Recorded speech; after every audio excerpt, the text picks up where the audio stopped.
Are you looking to grow your dental practice and attract top-tier new patients? Discover the potential of digital marketing with a personalized strategy session. Join Lila Stone, the marketing director at Equa, for an exclusive 90-minute consultation. Lila and her team will dedicate 6 hours before your meeting to create a customized marketing plan specifically for your practice. This valuable opportunity is free of charge and comes with no commitments. Visit www.insuranceuntangledorg/MSM to schedule your meeting with Lila today. You'll also receive a free analysis report so you can start transforming your practice through the power of digital marketing. You are now listening to another episode of the Insurance Untangled podcast, where we explore the various challenges faced by dental practices due to their reliance on insurance. Join us in this podcast as we dive deep into the issues surrounding dental insurance dependence and offer practical solutions and strategies to help you take control of your practice's financial future. Welcome to another exciting episode of the Insurance Untangled podcast. My name is Ben Tuinei, and I'm one of the hosts of this podcast. And as you know, we've really worked hard to develop this for you, for practice owners and for team members that are tangled up with insurance on a day-to-day basis. And so we talk about everything, as you know, from insurance to marketing to general business concepts in dentistry. And today we actually have a really fun episode lined up here, a marketing-related episode that I want to go through. And I have my good friend and co-host Naren with me. Naren, how are you? I'm doing great, Ben.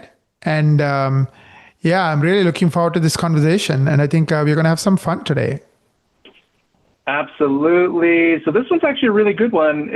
So the topic for today is reasons why most practices struggle to grow. And it's so interesting. You know, we're recording this in the month of August. And we all know that the month called September is right around the corner. You know, you have practices that sort of see ebbs and flows, or these days, a lot of practices that are just struggling with growth. And so we appreciate you, Naren, being willing to share some insights on this. So I want to start with the first question here, because it's so interesting when you look online, Naren, as it pertains to growth and marketing. And the question that always comes up from people that have never tried search engine optimization is, a lot of people think, is search engine optimization a myth? Is it a fairy tale?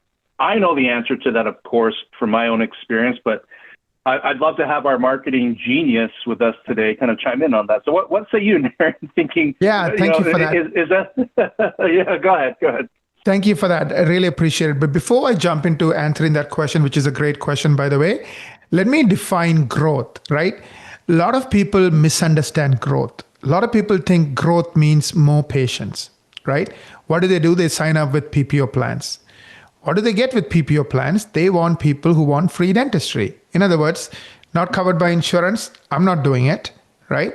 And insurance only pays you 55 cents on the dollar. That means if you're doing $1,000 worth of dentistry, you keep $550. The insurance company keeps $450. A, because they control your fees, and B, even the control fees, they don't pay you the full amount. They only pay you a partial amount. So they're growing, seeing more and more new patients, but their business is going backwards. Their profits are going backwards. They're working harder for less, right? So let's understand growth. Yep. When I mean growth, I'm not talking about working harder as growth.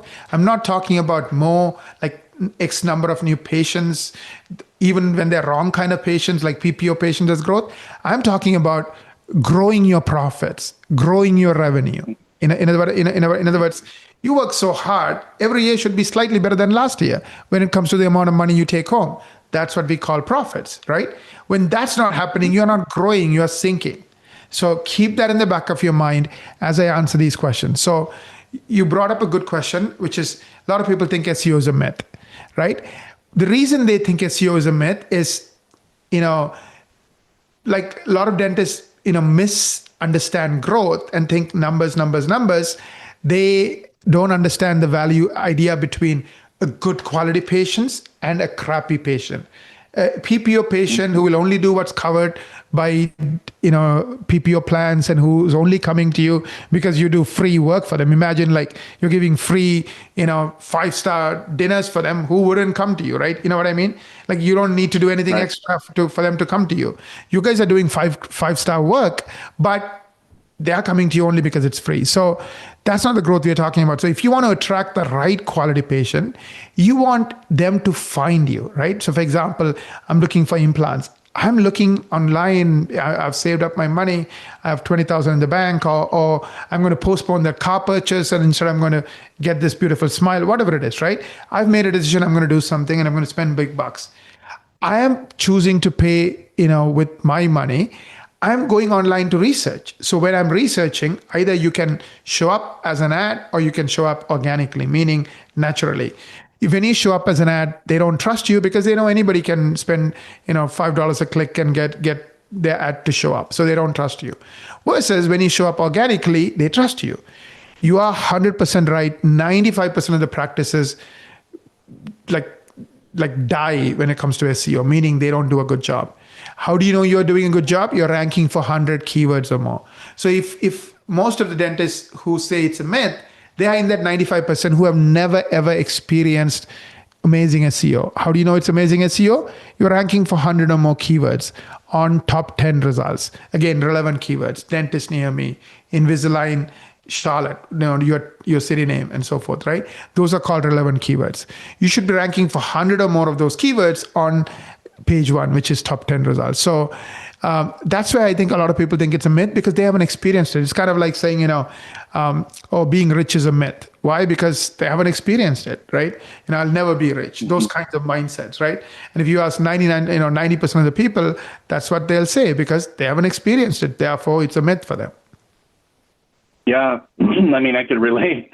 When we lived in Utah, like a good example of that is, I'm from Samoa, a tiny island nation in the South Pacific, and a lot of people have heard of it, but of course, very few people have ever been there. But it was just interesting at my son's elementary school is that most of the kids didn't believe that that his dad was from Samoa. Like, we don't believe that. That place doesn't even exist, right? Right.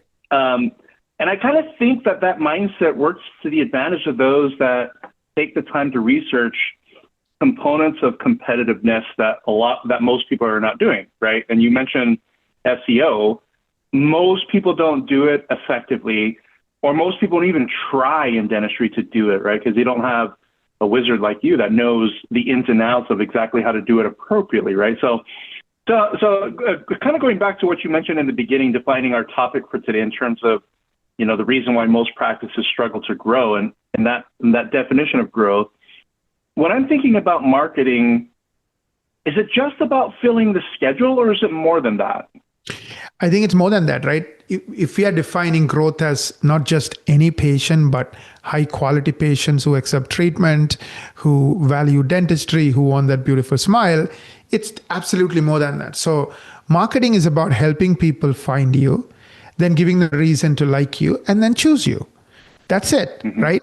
But we don't want anybody finding us, anybody liking us, anybody choosing us. We want our ideal patients finding us, liking us, and choosing us. So it is more than filling the schedule. And the reason I think this is a really important question, and I'm so glad you asked it, is if you're thinking filling schedule, you won't focus on quality, you will focus on quantity, and you'll be going in circles. Every year is worse than the last year. You're working for less and less money as the PPO keeps cutting fees, and these people don't accept recommended treatment. So you even stop trying to recommend treatment. You're like, why did I waste 20 years of my life getting all this extra training? You'll get dejected. You will kind of be cynical, and it creates a vicious cycle, and the people you attract will be kind of like that, and nobody's jumping out of bed to go to work. They all hate going to work. You don't want that, right? So don't think of marketing as filling a schedule.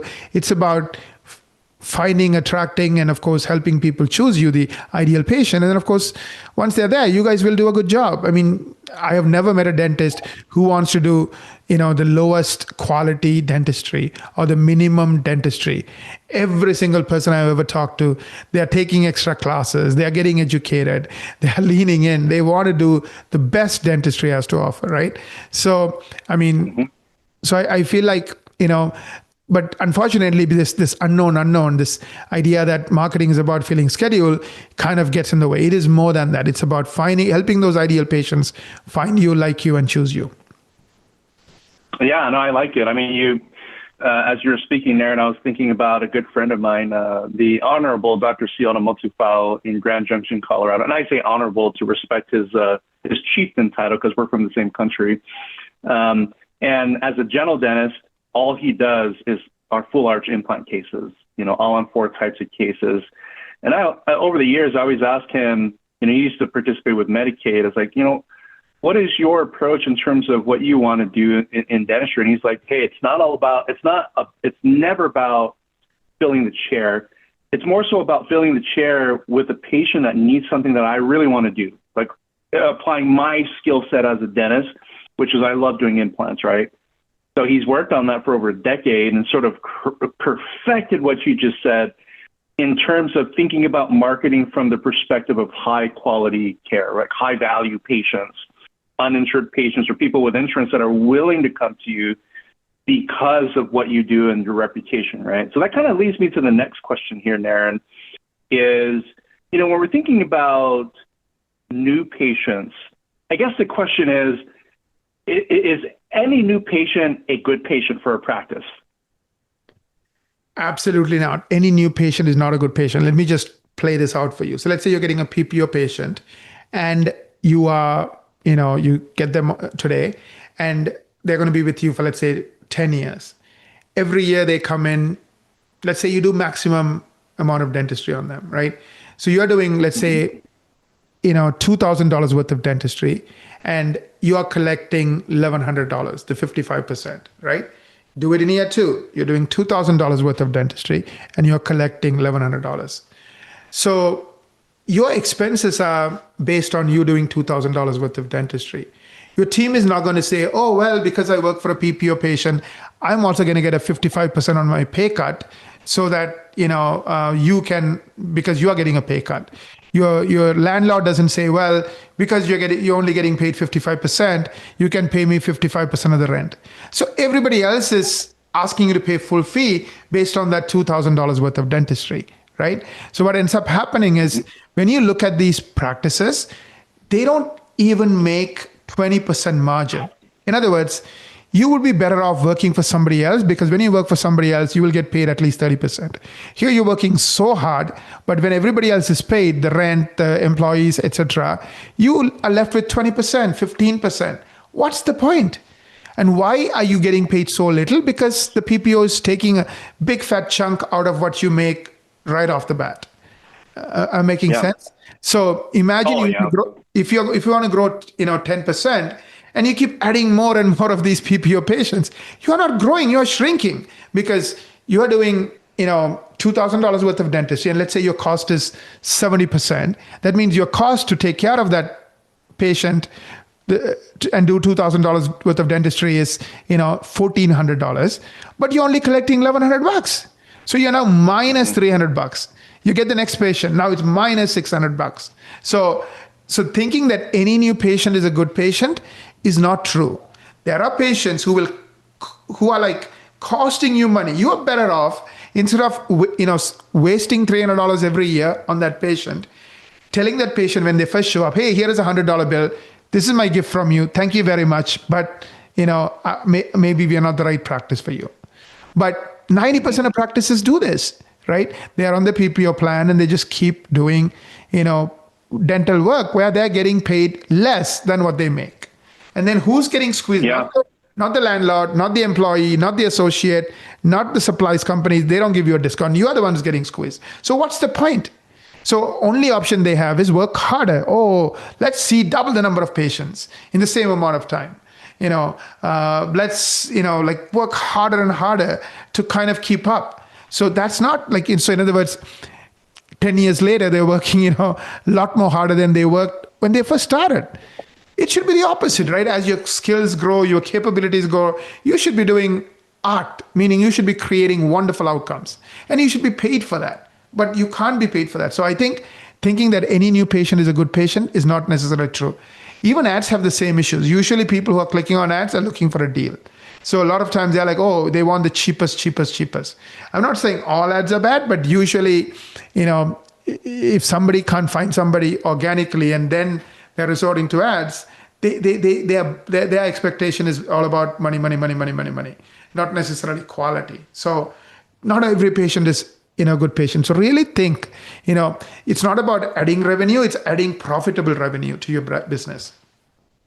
Mm-hmm. I like that. I'm kind of drawn back, thinking back of when I first started my career in dentistry way back in, it wasn't too long ago, 2007. And interestingly, the first set of advertisements that were being done, and this is nothing against these advertising concepts. My observation and what we were doing is that we were doing the $39 cleaning exam and x-rays, heavily discounted dentistry. Yeah. And guess what we got? We got the price shoppers. We got the patients that were really hard to deal with, ones that wanted free. And I was partially running part of the marketing department because I ran the insurance department, which most of the patients that came in had insurance. And so, when we kind of looked at both of those dynamics, I realized that I need to tell the marketing division that this is not working. All these people, and these are the ones that are giving us the worst reviews, and that are more so because they have high expectations, but very little commitment on actually wanting to pay for anything, right? And then the second thing before we go to the next here, and you can chime in on this, Naren, if you want, is I stumbled upon these cooperative of business owners. You know when you go to strip malls, Naren? Yeah. And you have those businesses kind of working together where it's like, okay, if you go to that business, just mention my name, they'll give you a discount, right? You can have the local businesses discount when you do that. Well, we stumbled upon this concept where we started using Costco, Target, Nordstrom, giving gift cards for new patients for these institutions. And we replaced the $39 cleaning exams, x-rays with that. And what we found is that we attracted a higher IQ of a patient, right? People that are willing to spend more money, that have more discretionary income. But we tested out doing that with Dollar General, right? Walmart, and nothing against these stores. I know that these stores are critically important for those with low income, so nothing against them. But what we found is that when we changed the branding partners to the discount mindset branded programs, that's what we got as a business, is we got people that were entirely discount minded compared to people that come to you because there's an affiliation between you and Costco or you and Nordstrom, right? And they see that on your advertisements. Different quality people, different people that have different motivations, that have more discretionary income, they haggle less. Before we move on to the next question, what are some of your thoughts with that approach in terms of kind of speaking to what you just said about not every patient is a good patient. A good patient is defined by somebody that's attracted to us, that's in alignment with what our vision is, right? Our missions are as it pertains to quality and who we are as people. You know what? I 100% agree with you, Ben. If you are running, $39 specials, you're going to attract patients, like you said, who are price shoppers, who don't care about quality, who will nickel and dime you, and they'll just drive you nuts. It's kind of the same as the PPO patients. And the funny thing is, the world is a big place. Half the people don't have any insurance. And after COVID specifically, many of them care about their health like they have never cared about their health before. And they're spending money. It's the same people who go on vacations. It's the same people who go and have concierge medicine. It's the same people, who get extra things like pain management, and they spend out-of-pocket money because they don't want to live with the pain, right? It's the same people who get hair transplants, the same people who go to a plastic surgeon, same people who go to Botox. So they're everywhere around us. I think more than half the people today spend money, their own money, a lot of it on beauty and health. The thing is, you have to start going after them, and you have to realize the way you attract them is very different from the way you attract people who want cheap or free. Cheap or free people, it's like you dig a hole and they're like, dig some more. You dig some more and they're like, no, dig some more. And you're going more and more into the hole, because that's what's happening, right? Because PPO, for example, is paying what they used to pay 30 years ago today. Literally, right? But your expenses have gone up 7 times, 10 times. How do you make it work? It's like that digging the hole analogy. So I totally agree with you, Ben. No, I love that. I love that. I think your mind on this whole concept of marketing in terms of identifying the right type of patient for your type of practice is so important. So what comes to mind next, Naren, is, in the old day of dentistry, back in the 60s, 70s, and before that, the whole concept of you just hang your shingles and people show up, right? So what about this concept of if I build it, they will come? How does that apply or not apply to today's world of dentistry? Yeah, that's a great question. And I do think we all want a quick fix. We all want a simple answer, right? I mean, this is why products like Google Maps are so popular. Like, you just punch in the address. You don't need to figure out which roads have traffic. You don't even need to figure out what roads to take. It literally will do it for you. And the next version of that is like Tesla self-driving, right? Where it will drive it. So we all want that quick fix. Unfortunately, your customers are not robots. They are not cars, they are human beings. So you need to understand, how does a human being go about, finding you, liking you, and choosing you, especially the one who is willing to pay money out of pocket, especially the one who is not coming to you just because it's free or you are the cheapest provider out there, right? So what is the customer journey? First, they have to find you, right? That's where SEO comes in. You better show up when they're looking for what they need. Implants, veneers, sedation if they're afraid of going to the dentist and they want pain-free dental. So you are showing up when they are typing in the things they need. So that's step number one. Second is they have to like and trust you. So they go to that landing page. Let's say they typed in crooked tooth. They end up on your Invisalign page. Now they have choices. Remember, they're going to give somebody $5,000. Who is that somebody? You, your competition. They need to be convinced. And remember, the only way you can convince them, you don't know who they are. They're on your website. Google doesn't send you their phone numbers, right? So now they're on your website. You need to convince them. So have cases, right? Where the work you have done, maybe 2, 3, 4, 5, as many as you can, collect them. Like some people collect stamps or some people collect watches and start showcasing them, right? You don't have to have 17 on day one. Like add one every month, every quarter, whatever you can. And those cases especially include the full face after picture. Why? Because that's what they are buying. They are buying that beautiful smile. They are buying that, outcome. And keep doing that. I know sometimes people do have testimonials, but they have no write-up. So they haven't made it into cases. And they have before and afters, but they have no write-ups. Or they only have close-up pictures. So close-up dentists, who went to dental school will understand and appreciate the nuances, but the average person doesn't know why I need to give $20,000 for this close-up. But so you want to have the full face after picture. And 99% of the time, nobody has a problem smiling when they have a beautiful smile. Of course, they're not going to give you the full face before picture. You don't need it. For that, you can use the close-up. Get them to like you and trust you. And of course, cases is a very powerful way to do that. And then finally, they still don't trust you because it's your website, you own it. They're going to type in your name or practice name, and they will read your Google reviews. So if your Google reviews are wonderful, that's another, brownie point in your favor that's going to make them sign up. So do that, figure out your Google, reviews.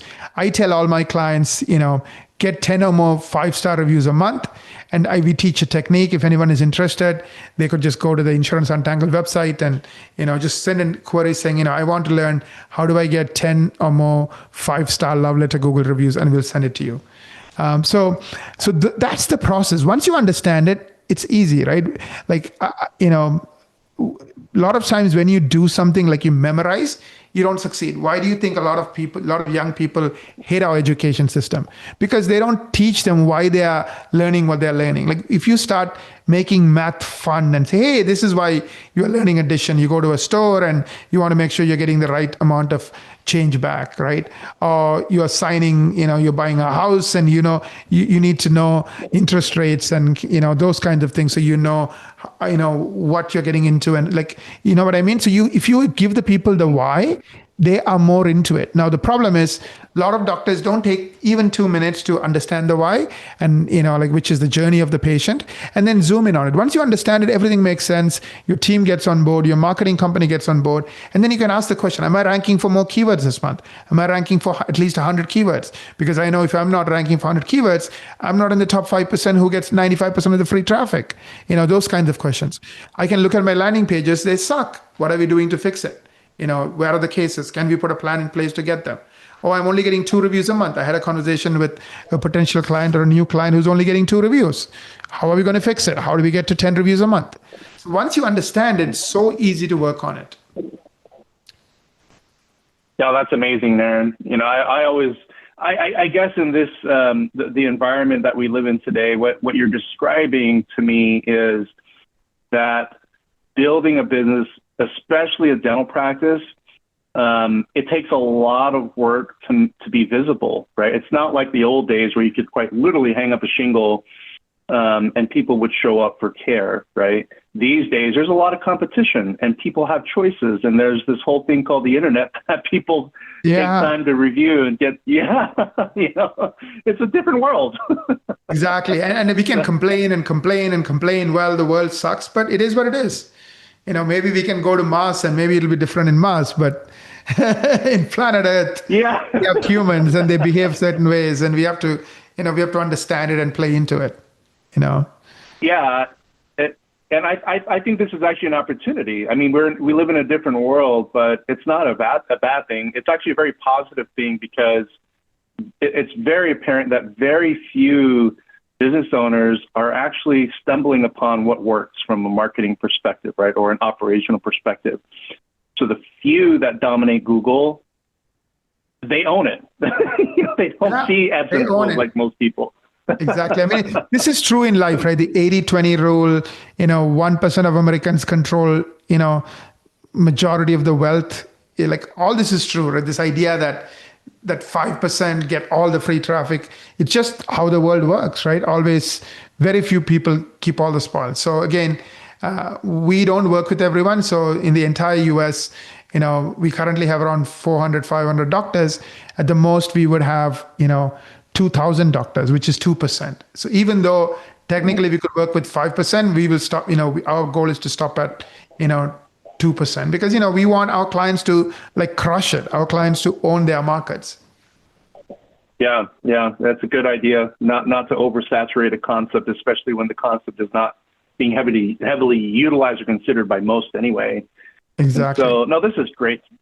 This is amazing stuff, Naren. And so, I know we're kind of running up against the end of the episode today, but just as we wrap up, quick question about, I think it's a mistake for any practice owner, even if you're busy, right? Because money runs out and new patient flow could run out if you're not doing what it takes to kind of stay ahead of that game. So answer this question regarding a balanced marketing strategy. Why should we have a balanced marketing strategy, and why should we work on it on a regular basis and not give up on it, even though times might be good, for some people? Absolutely. I agree. I think the balanced marketing strategy is important. So the way I would think about it is you have a foundation. So the foundation should be SEO. Why? It attracts the right kind of patients at the lowest possible cost, and they trust you from the time they say hello because you showed up organically. So that's the foundation. Now, it won't work for everyone, but I do think those listening could be in that 5%. And, I really think that's where you start. So you want to make sure you're ranking for 100 or more keywords. And then you're also doing the other things we talked about, landing pages with cases, the 10 or more Google reviews, which to complete the entire buying cycle. Then on top of that, I would add ads strategically. So for example, hey, we are only doing 1 case of Invisalign a month. We want to get it to 2. So, hey, let's spend some money. Ads are very profitable. So we'll spend some money, even though an SEO patient is, 1/10 or 1/5 the cost of an ad patient. Even after spending 5 times more, you still make a profit. So you're like, okay, I'll spend a little bit of money for those kind of specific things for a specific time. So that would be my top-up strategy. PPOs, most of you have PPOs, like 90% of you. So I would start dropping the worst one first, then the next worst one, and then keep the ones that are not abusing you as much. It's kind of, I'm sad to say it. It's like you have, 3 abusive people, and you get rid of the worst, and you live with one who's not too bad. So that's the way I would think about PPOs. Of course, there might be reasons why you want to stay on PPO plans. Certain plans, for example, let's say you are in a town with a lot of government employees and many of them on Delta, and perhaps you can convince Delta to make you a premier provider and you stay there. So there could be exceptions like that. But slowly but surely, rely your dependence on the worst PPO plans, build a foundation of SEO, and then use ads to top it up. Kind of think of ads like dessert. As in, when needed, you have it, but you don't do it too much because it's not healthy. And I would recommend, if you really are curious about this and want us to do an audit on your marketing, are you attracting the right patients? Are you, making them want to do business with you with your landing pages? All of these things, book a marketing strategy meeting. The link is insuranceuntangled.com/MSM, insuranceuntangled.com/MSM. And I really think that would be very helpful. So that's my suggestion. Book that meeting. It's our gift to you. And even if you don't work with us, that's totally okay. The fact that you are more educated, you understand everything we talked about today, I think that will pay dividend in the long run. I agree. I mean, we have a lot of people that have done, a lot of friends and clients and colleagues that have done that marketing strategy meeting. And I can tell you that they walk away feeling a great sense of appreciation with the value that they received, right? So as a listener, there's 2 things Naren offered today. Number one, some tips on getting those love letter 5-star reviews and how to do that effectively, as well as a marketing strategy meeting, which you could request both if you just visit the insuranceuntangled.com website /MSM for marketing strategy meeting. Naren, I just want to take a minute to thank you so much. I mean, every episode that we do, I learn so many more new things, and the insights that you have are just, I mean, there's no comparison compared to most experts in this field here. So thank you for that amazing wisdom that you shared with us. And I also want to take a minute to thank our listeners for joining us again today on another amazing episode of the Insurance Untangled podcast. If you like today's episode, give us some love. Give us a 5-star review, or give us some feedback as well on any social media platform or any podcast platform that you're using where we appear. And don't forget to share our website with those that might find interest with our content. Again, insuranceuntangled.com, and then / for that MSM for that marketing strategy meeting. Folks, it's been great being with you today. And until we meet next time, we wish all of you the very best of success. Take care now.